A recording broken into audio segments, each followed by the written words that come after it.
Hello, my name is Joe Ritson. I'm the Strategic Executive Leader of the St Thomas Catholic Academy Trust. And it's my great privilege to share with you a bit of a Christmas message, if you will, at the end of what has been another pretty long and pretty hard term for everybody with all the shenanigans around COVID and things like that that still pervade to this day. My colleagues work incredibly hard, super hard at this moment in time. I've recently returned back from a bout of COVID myself, and I'm just super aware that while people are away, there are other people filling in doing that work, and when they return, they also are hopefully putting in a great shift, like myself, really, to try and do the best that you can to recover the time that's lost a wee little bit. Got to be kind to ourselves in the midst of all of that. There's a lovely saying that when you've done all you can, you've done all you must. And there's something in that, something for us to just let go of at the end of the term, to forgive ourselves those little bits and bobs that we might not have been able to do to the nth degree, and maybe to celebrate and concentrate on the things that we've done really, really well. So look, I've got some good news to share with you. I've got some more poignant reflections as well, but I want to be brief. It's a busy end of a busy term, and I dare say you don't want to spend a long time listening to me, right? So first of all, some great news. We're delighted to welcome board 5 new primary schools across our trust. We've managed to get them over the line, and they have joined our trust either on the 1st of October or indeed it was on the 1st of December.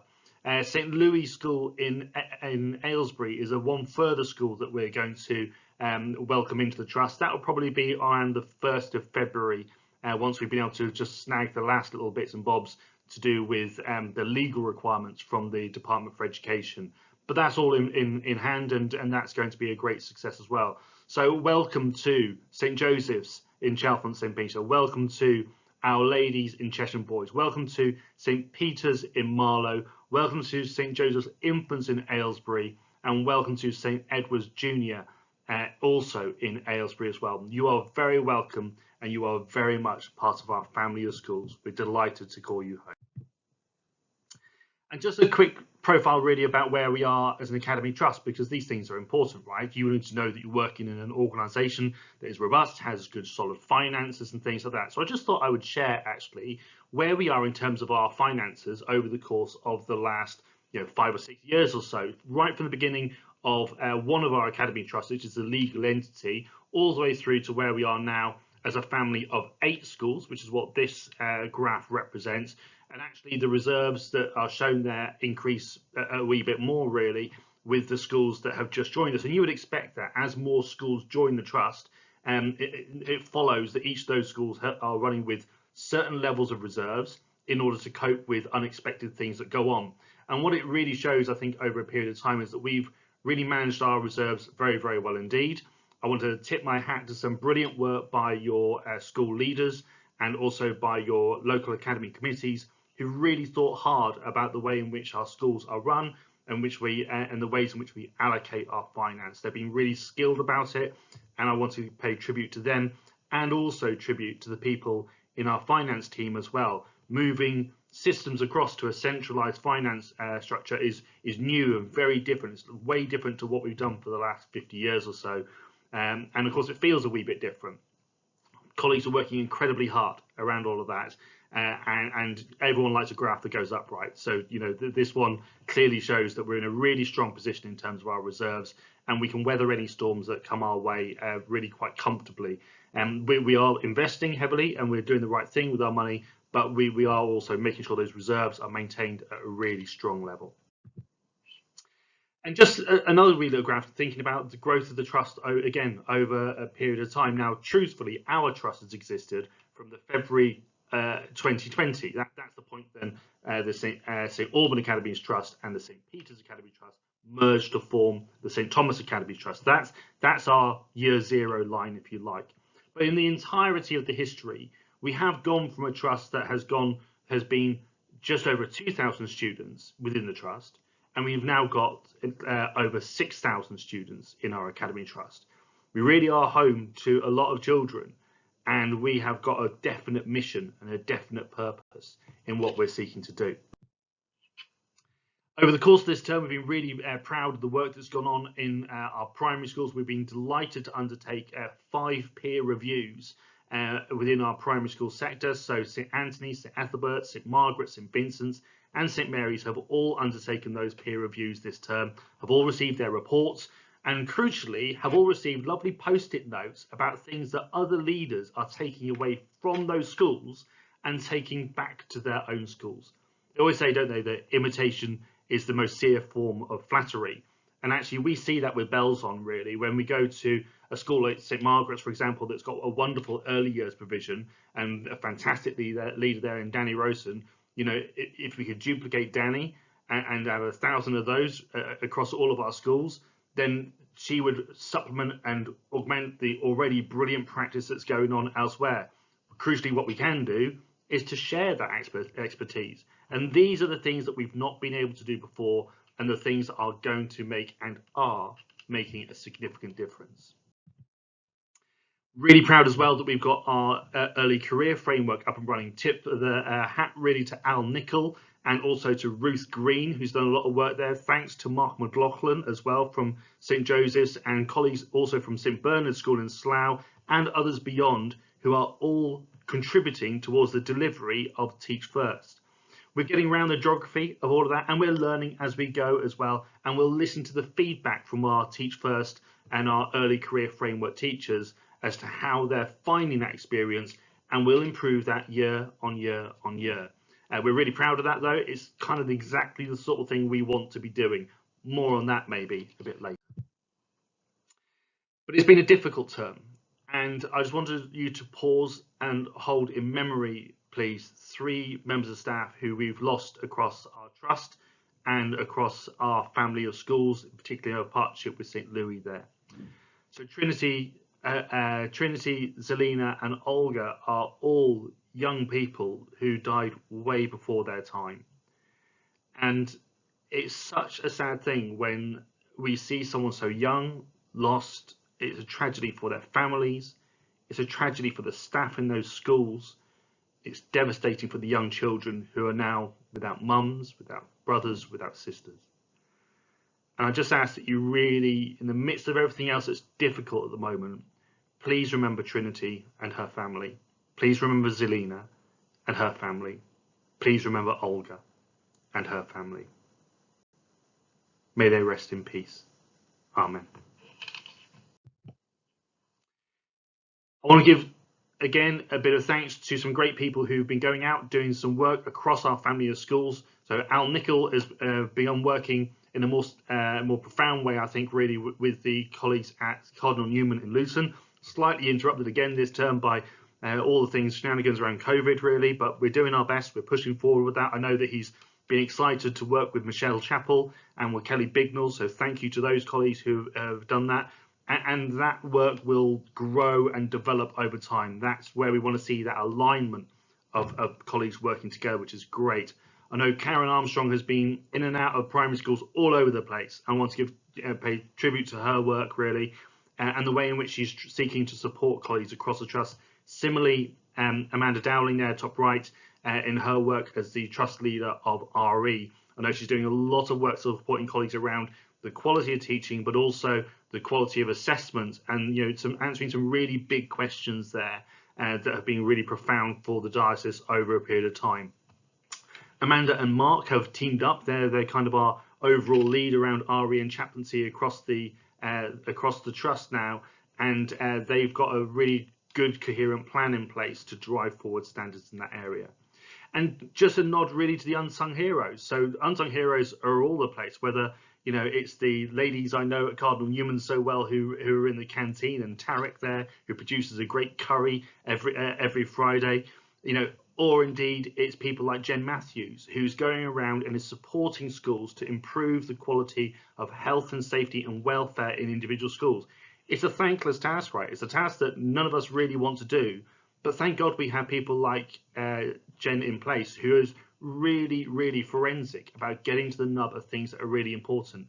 And that's the thing we can do in a trust that we haven't been able to do before. Until now, we've had people who are expected to know everything, whether it's the head teacher expected to know every last little thing about every aspect of health and safety. Well, that's just impossible. We've got to be good to people. We've got to be kind to people. And I want to pay tribute to Jen and the work that she does, in going around and supporting schools, addressing areas of health and safety to make sure we are the best that it can possibly be. And I want us to give a particular shout out today to this man, John Sindel. So John returned from Sri Lanka, where he was a head of school out in Sri Lanka a wee while ago. Came back to St Joseph's as the deputy head teacher, has put an absolute shift in while he's been at St Joseph's, really working incredibly hard to help drive improvements and developments that are in place there, and has done a fantastic job. And we always knew we were never going to keep John for long, is the truth of it, because he's too good he's just too good, right? He's probably after my job in a couple of years, and frankly, he'll do a better job than I will, I dare say. But look, John is going to St Michael's School in High Wycombe and across in Aylesbury as well. He has absolutely got the DNA of Catholic education coursing through him, and he's going to be fantastic for that community, bring a real sense of energy and purpose and dynamism, but crucially also a sense that the children in that school must be loved, and he will enrich what they're doing and he will support them in a great way. And he goes there with our very best wishes, but also with our powerful support. John, you will not be alone. You'll definitely be a friend to the trust over the course of the next couple of years, and you'll be aware of that. And I also want to invite any school that is using Accelerated Reader to send me the name of any child that gets to 3 million words. Now, a head teacher has asked me if I would, arrange book tokens. It could only be book tokens, right? For the children who are successful and who reach this ridiculously large milestone of 3 million words. I've been assured that I'm not going to be broke by the end of the process. Mr. Holdsworth from Our Ladies has assured me that it will only be 1 or 2 children in each school that reach that level.